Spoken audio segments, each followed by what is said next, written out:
Hi guys, it's Coach Raymond. We are completing, we just finished actually chapter 1, and we are now on chapter 2 of the New York Times best-selling series, The Lightning Thief.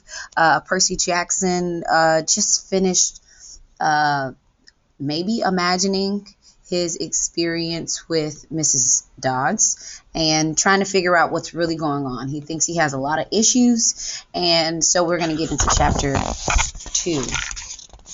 Okay. 3 old ladies knit the socks of death. I was used to the occasional weird experience, but usually they were over quickly. This 24/7 hallucination was more than I could handle. For the rest of the school year, the entire campus seemed to be playing some kind of trick on me.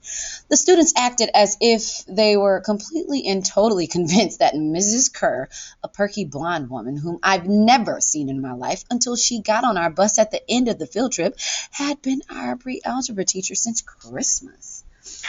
Every so often, I would spring a Mrs. Dodds reference on somebody just to see if I could trip them up, but they would stare at me like I was a psycho. It got so I almost believed them. Mrs. Dodds had never existed, almost. But Grover couldn't fool me. When I mentioned the name Dodds to him, he would hesitate, then claim she didn't exist. But I knew he was lying. Something was going on. Something had happened at the museum. I didn't have much time to think about it during the days, but at night, visions of Mrs. Dodds with talons and leathery wings would wake me up in a cold sweat.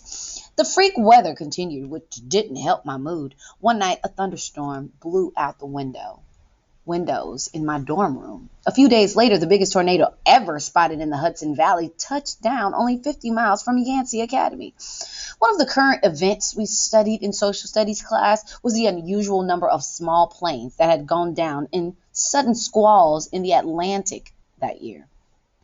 I started feeling cranky and irritable most of the time.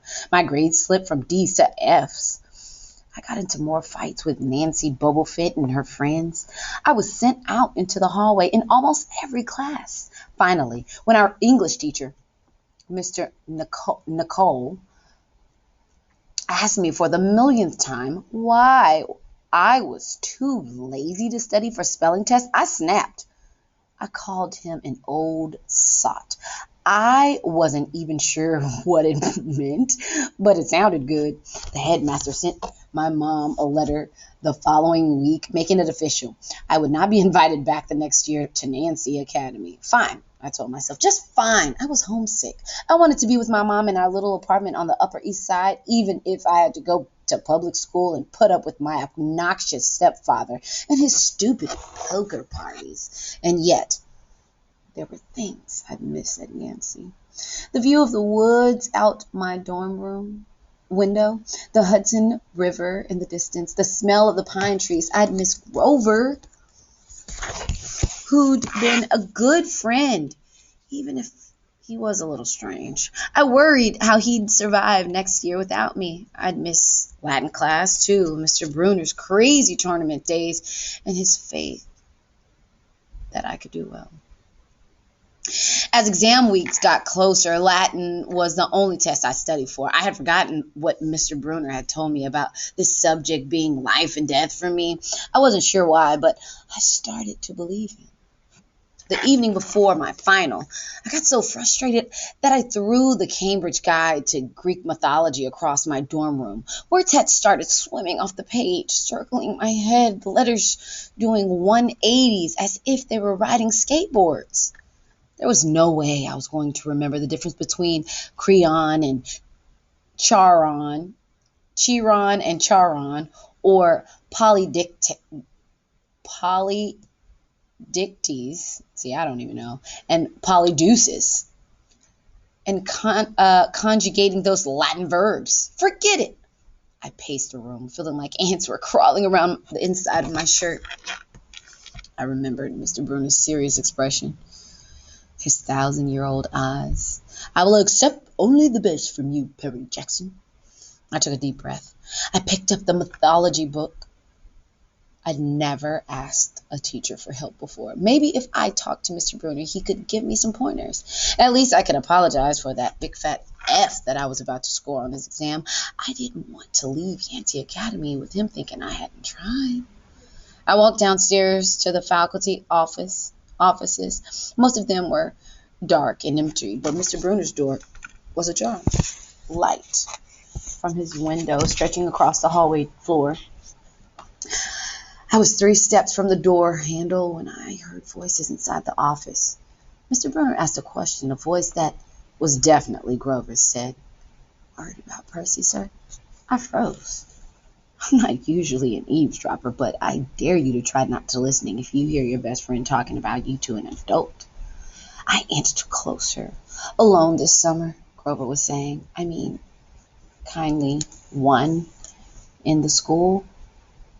Now that we know for sure, and they know too, we would only make matters worse by rushing him." Mr. Bruner said, "We need the boy to mature more." "But he may not have time.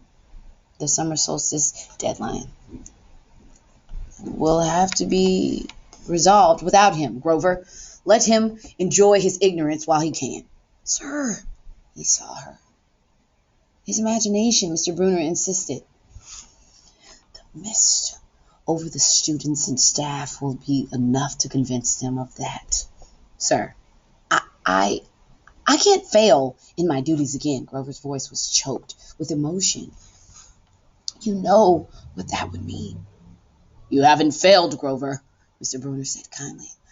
"I should have seen her for what she was. Now, let's just worry about keeping Perry alive until next fall."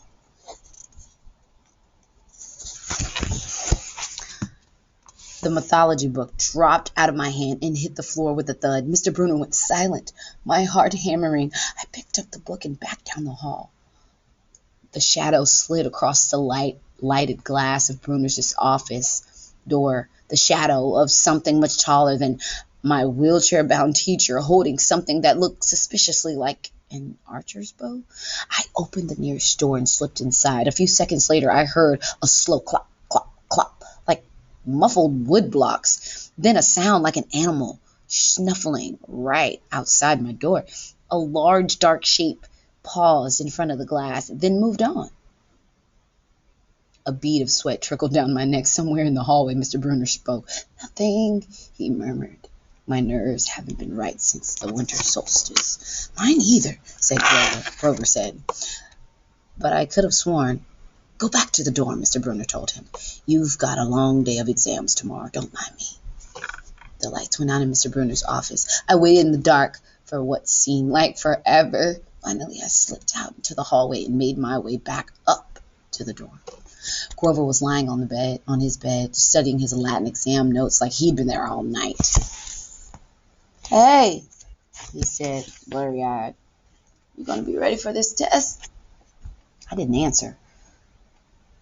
"You look awful," he frowned. "Is everything okay?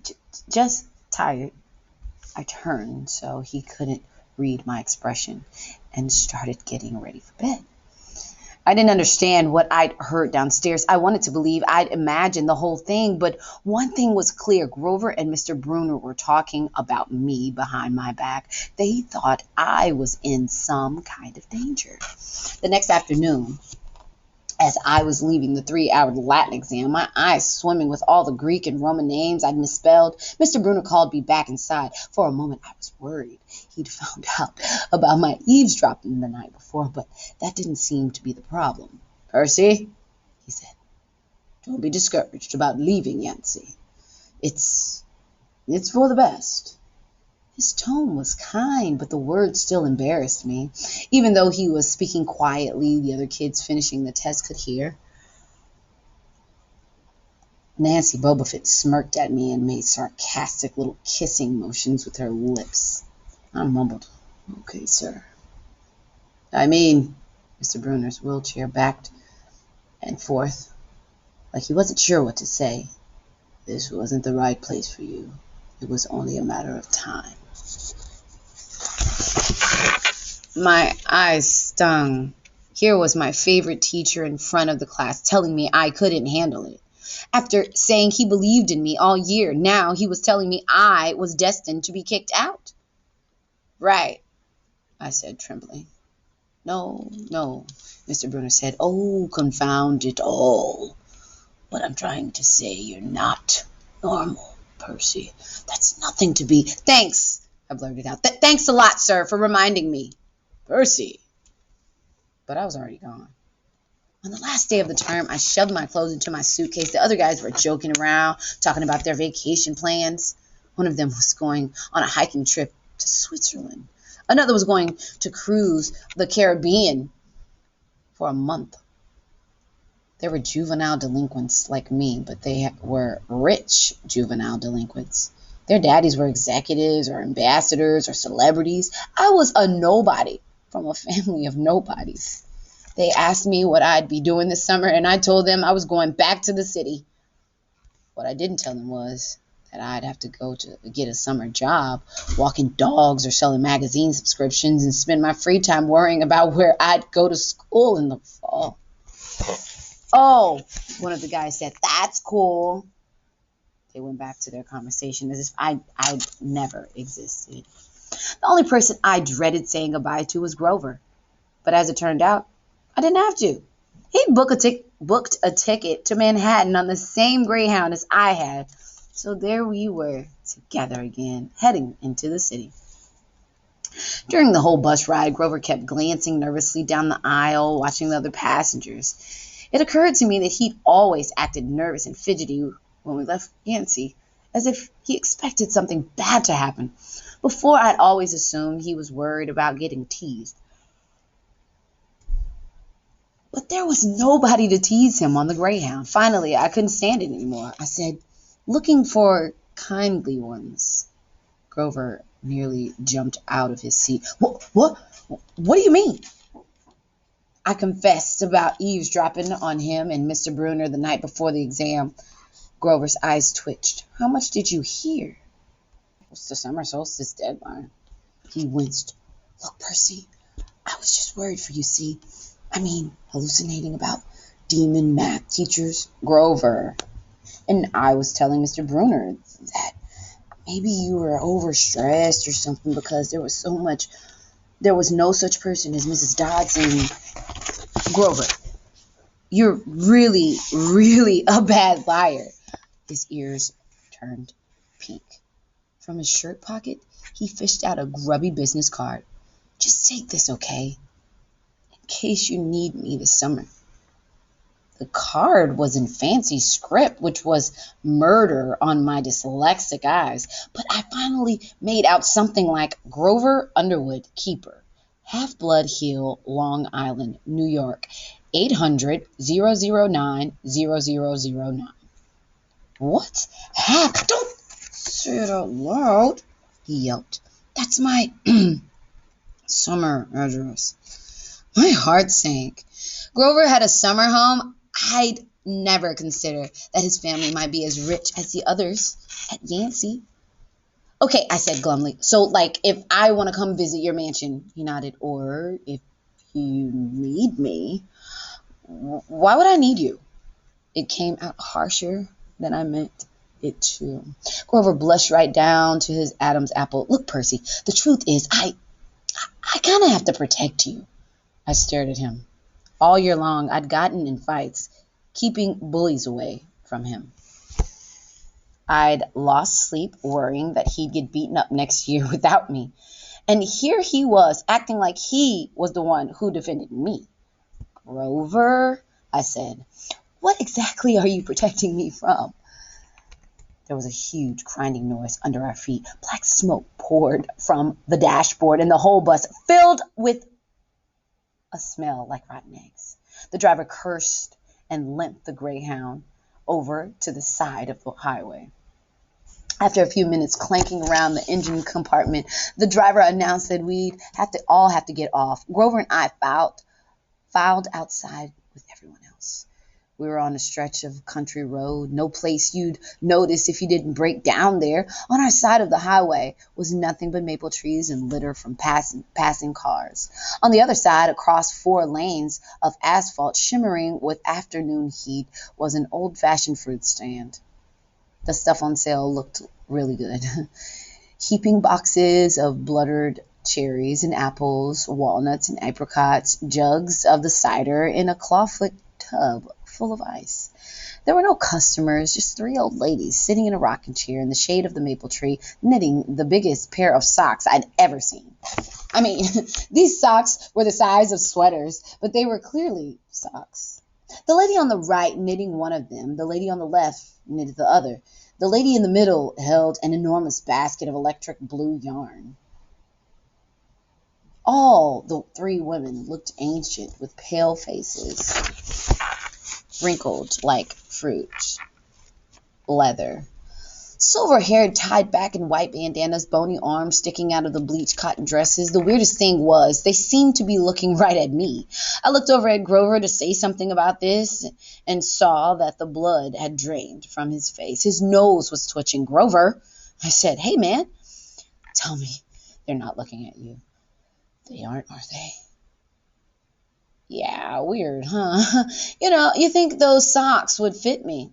"Not funny, Percy. Not funny at all." The old lady in the middle took out a huge pair of scissors, gold and silver, long-bladed like shears. I heard Grover catch his breath. "We're getting on the bus," he told me. "Come on." "What?" I said. "It's 1,000 degrees in there. Come on." He pried open the door and climbed inside, but I stayed back. Across the road, the old ladies were still watching me. The middle one cut the yarn, and I swear I could hear that snip across 4 lanes of traffic.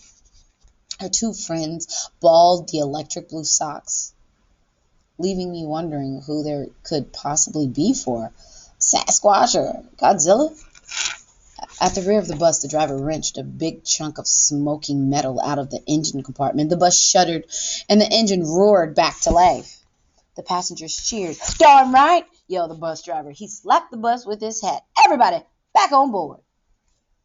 Once we got going, I started feeling feverish, as if I'd caught the flu.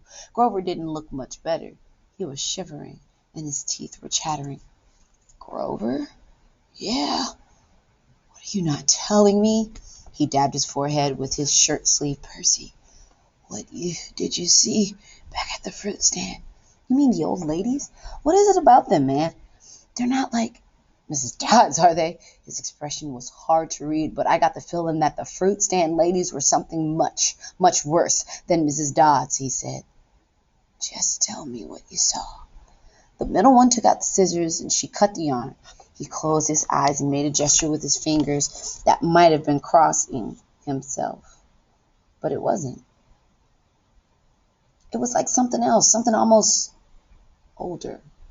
He said, "You saw her snip the cord?" "Yeah, so, but even as I said it, I knew it was a big deal." "This is not happening," Grover mumbled. He started chewing at his thumb. "I don't want to be like this. I don't want this to be like the last time." "What last time?" "Always 6th grade. They never get past 6th. "Grover," I said, because he was really starting to scare me. "What are you talking about?" "Let me walk you home from the bus station. Promise me." It seemed like a strange request to me, but I promised he could. "Is this like a superstition or something?" I asked. "No answer." "Grover, that snipping of the yarn, does that mean somebody is going to die?" He looked at me mournfully, like he was already picking the kind of flowers I'd like best on my coffin.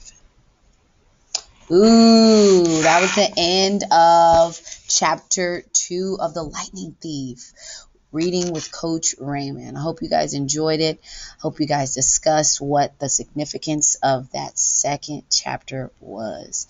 All right, guys. Y'all have a wonderful rest of your day. And stay tuned because we'll get to chapter 3 next time.